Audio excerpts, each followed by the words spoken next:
نو څو قسمه دعاګانې دي؟ درې.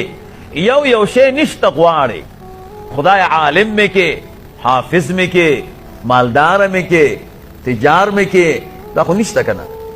نو څنګه دعا به کوې؟ نو لاسونه به داسې کې، دا ورغوي به اسمان ته ونیسي. د دې دا معنا ده چې خدای دې کې دا شیونه واچوه ریکه. دویم نمبر دعا دا ده چې یو شی شته خو تې لرې کول غواړي، خدای فقیري لرې کې، مریضي لرې کې، آفتونه لرې کې، نو بیا به څه کې؟ بیا به داسې کې،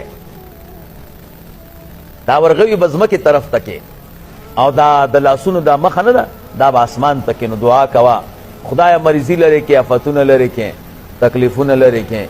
نو دا دو شو. دریم نمبر چې خیرا کې، نو بیا به داسې کې، دا یو ګوتو به خوځې، چل مزده کړو څنګه چل به کې. دا حدیث کې راغلی دی او فتاوی عالمگیری وګورئ، شامي هغې کې هم شته، داسې به خوځې.